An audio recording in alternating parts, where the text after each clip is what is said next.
Hello, bienvenue sur Report Art. Aujourd'hui, on va analyser une jolie œuvre qui a presque une lumière magique.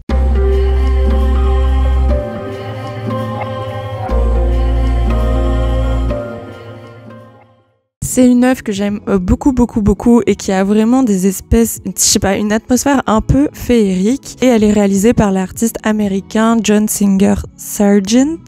Entre 1885 et 1886. Vous le connaissez sûrement plutôt pour ses portraits de la haute société parce qu'il a surtout été reconnu pour ça.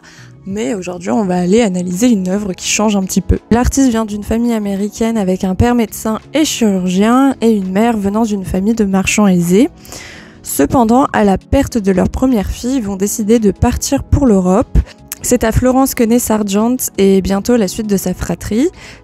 Sa mère va carrément réussir à convaincre son mari de mettre un peu sa carrière de côté pour avoir une vie un petit peu plus nomade. Donc, c'est-à-dire que quand c'est l'hiver, ils vont plutôt aller dans le sud de l'Europe, surtout sud de la France et Italie. Et quand c'est l'été et qu'il fait trop chaud dans les pays du sud, on va aller plutôt dans les pays du nord.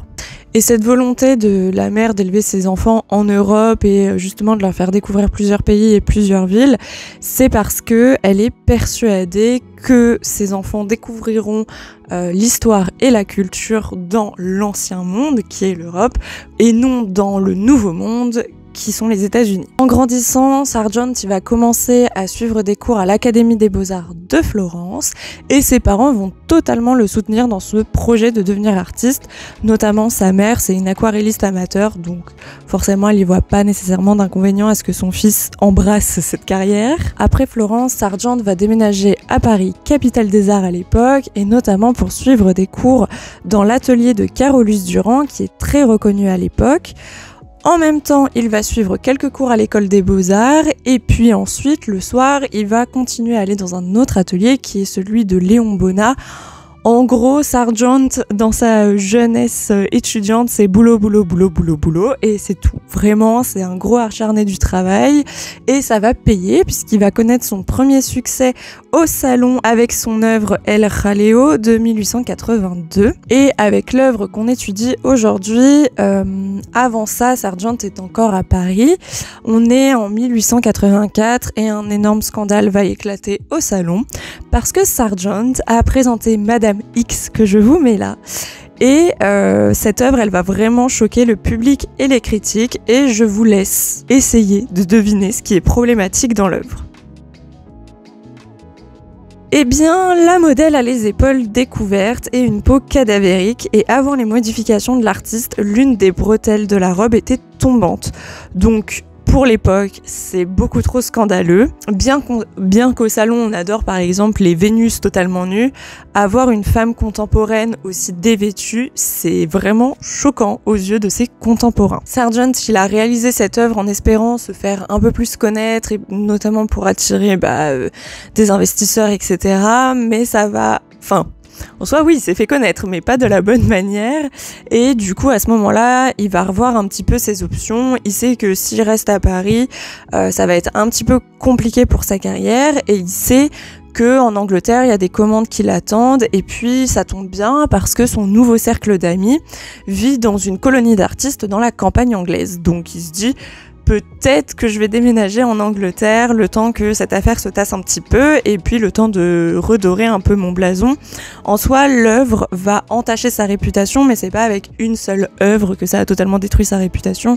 Pas du tout, mais il faut un peu remonter dans l'estime des critiques et du public. Il décide alors de quitter Paris pour installer son atelier à Londres. Soit dit en passant, quelques photos de son atelier parce que je le trouve très joli. Et pendant l'été 1885, il va aller rendre visite à cette fameuse colonie d'artistes qui est dans la ville de Broadway, dans le sud-ouest de l'Angleterre. Ce séjour, du coup, c'est pas seulement pour prendre des petites vacances, mais c'est aussi pour avoir de nouveaux sujets, un nouvel air pour créer de nouvelles toiles afin de redorer un peu son blason, on va dire. Et c'est à ce moment-là qu'il va peindre cette œuvre qui s'appelle Carnation Lily Lily Rose, qu'il a réalisée donc dans les années 1885-86. L'idée lui vient après une balade sur la Tamise où il voit sur la berge des lanternes chinoises suspendues à des arbres entourés de lys, et il trouve que c'est une scène assez magnifique et ça l'inspire beaucoup pour ce tableau-là.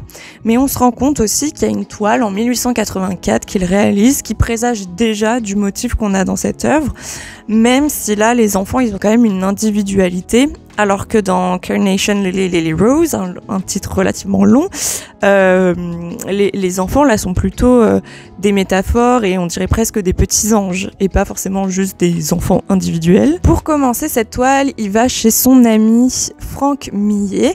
Au début, il va utiliser en modèle Catherine, qui est la fille de cet ami, mais il va très vite la remplacer par les sœurs Barnard, de son ami illustrateur Frédéric Barnard. À gauche, vous avez Dolly qui a 11 ans et à droite, Polly qui a 7 ans. Il décide de changer de modèle parce que les deux sœurs ont exactement la teinte de cheveux qu'il cherchait pour son tableau. Avant de réaliser sa peinture, il fait énormément de dessins, d'études, pour choisir les positions et la composition. Cette toile, elle est entièrement peinte en plein air, ce qui n'est pas forcément très courant, mais qui apporte pas mal de contraintes. En effet, comme il voulait absolument traiter la lumière du crépuscule d'un fin d'été, il avait seulement 10 minutes par jour pour peindre dehors avant qu'il ne fasse trop nuit. Du coup, chaque jour, il plaçait ses modèles, le décor et son chevalet en attendant le moment parfait pour peindre. Et ensuite, top chrono, pendant 10 minutes, il peignait comme il pouvait avant qu'il ne fasse trop nuit.